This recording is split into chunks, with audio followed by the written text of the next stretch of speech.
Hi guys, and welcome to the recovery room. I'm not really supposed to be recording right now or be awake, but insomnia is a thing, so here I am, recording a video because I can, and because it's almost Friday, and so I gotta record it so I can edit it, and yay! Before we move on, if you see me lift my arm and I have this random red stuff, I do not have a rash, it is lipstick. I was lipstick swatching so that my friends could pick my lipstick color for this video, and it got everywhere, and I'm out of oil-based makeup wipes and now it's all over me. I'm sorry. Also, while I'm complaining about things, first of all, I just fought with my pop filter for my mic for 10 minutes trying to set this up. And I really just want to take a knife and stab a hole through it, but I can't because it's really important to sound quality, and I'm very frustrated and upset.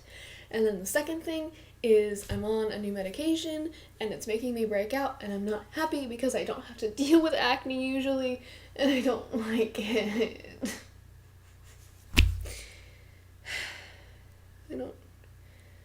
Everything's going wrong. It's 2 a.m.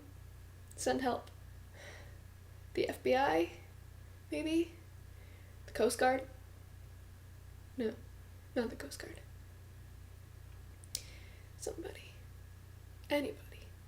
Alright, anyway. Okay, so before I get started into what the actual topic for this video is, let me preface by saying I'm not annoyed at you if you've ever said these things. I don't hold a grudge against you for it.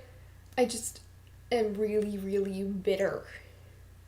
So here we go. Here's a list of the top 10 things that annoys me when people say things to me about the fact that I have a chronic illness. So here we go.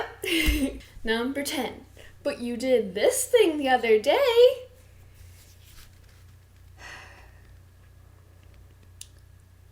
Yeah, I did leave my house 2 days ago.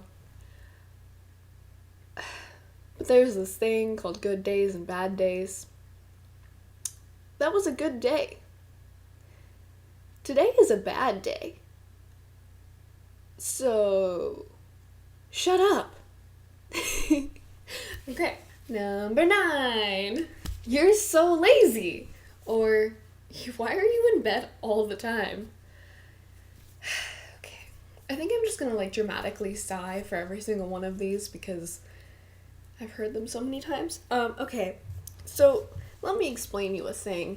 You know how when you wake up from a nap that was 20 minutes long after you got maybe 2 hours of sleep the night before, and you have this pain in your eyes because you're so tired, and you just want to go take more nap, but maybe you have to go to work or you have to go to school or whatever you have to do?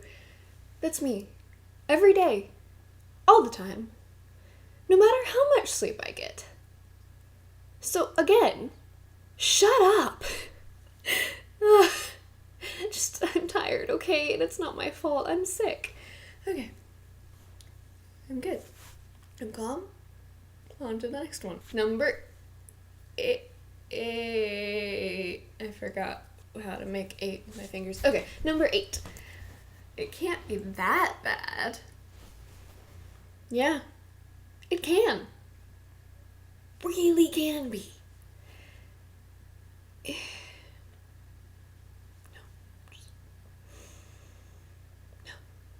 Don't even try to comfort me. Please. Number 7. Look, I remembered that time. Are you proud of me? Okay. I'm sorry.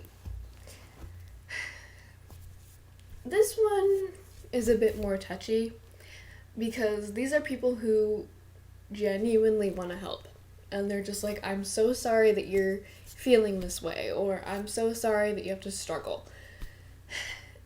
And I'm very thankful that people are sorry, but at the same time, I hear it all the time, and I'm past I'm sorry, and just really want people to understand that I can't always be there when they want me there. And I know that's hard for everyone. That's hard for me too. But maybe start changing I'm sorry to I understand. That would be really good. Number 6. I forgot again. Number 6 is really easy. Okay. Okay, number 6 is I know exactly how you feel. Because one day, I worked out so hard and I was so sore. And, okay, I feel you, honey, that you were sore one day.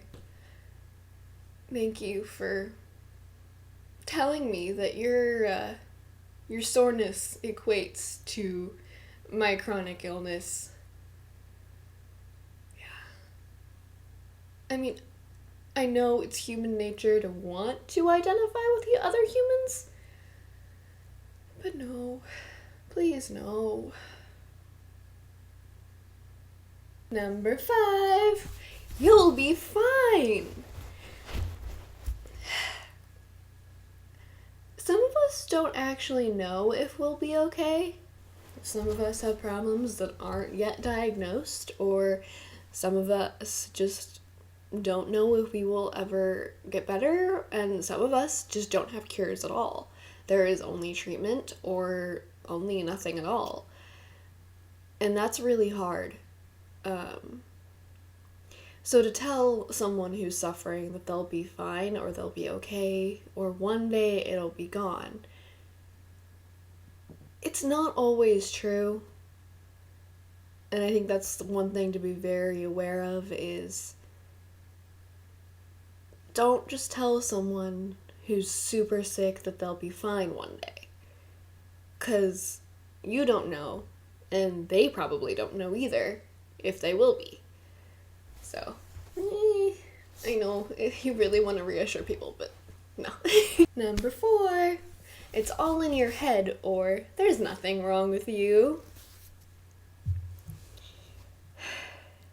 You know, because of people that said this, I actually really questioned myself for a long time about how I felt, and I was just like, am I really sick? Is it that bad? Or am I just feeling the way that everyone else feels and being whiny about it? And then I went to a doctor one time and I was talking to her about like how I was feeling and stuff, and turned out she wasn't a doctor over what I had a problem with, but she still wanted to care for me, like care about my future. And one thing that it really solidified with me was what I feel is not normal, and it's not in my head. I'm not making up the fact that I'm in pain, and I'm not making up the fact that I'm tired or dizzy or there's loud ringing in my ears or anything like that, and I'm not making it up. So don't tell anyone that they're making up their problems, especially not health-wise or really anything else. When you start to doubt your own problems, you start to minimize what your problems are, and then you stop caring for yourself. And one of the most important things in life is to make sure that you're being cared for, to make sure that you're okay and that you're your first priority in life. So if people are telling you that it's in your head, don't listen to them. There might be something really, really wrong, and chase after those answers, because you will need them one day. Tape, okay. Because I use tape to frame myself, so I'm in frame. Okay. Bye, tape. You're my only friend. Number 3, at least you don't have blank, or it could be worse.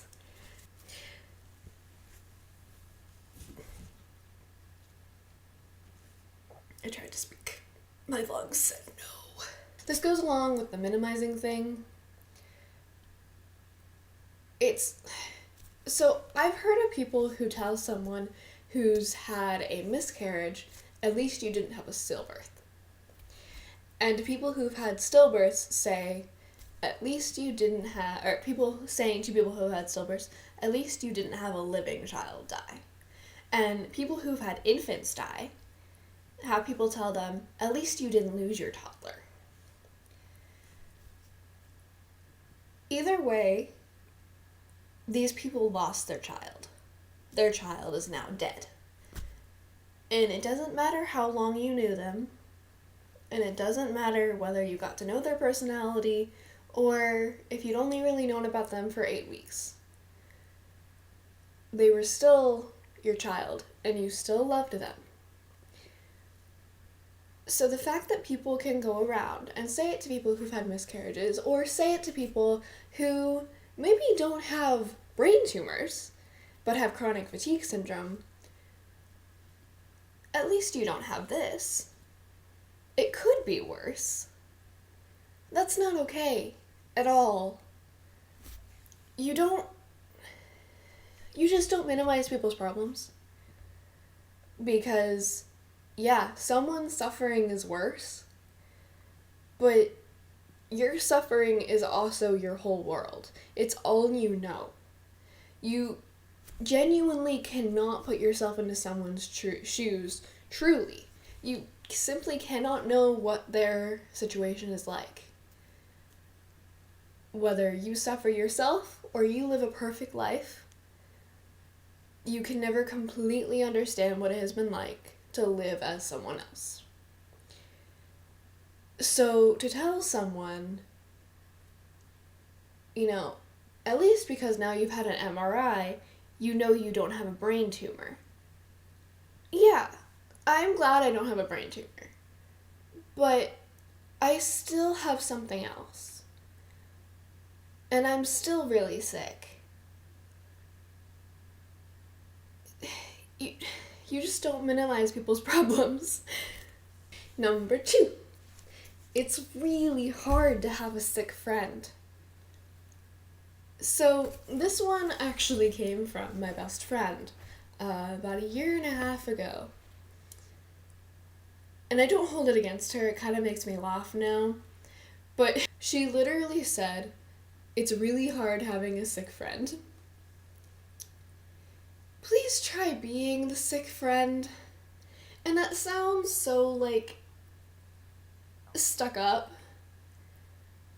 But it hurts me deep inside my soul. Number 1, the most annoying thing that people say. Yay! You ready? You ready for this? You look fine. Yes, I do look fine. Thank you for noticing my beautiful makeup job and the fact I put on clothes for you and I brushed my hair. Thank you.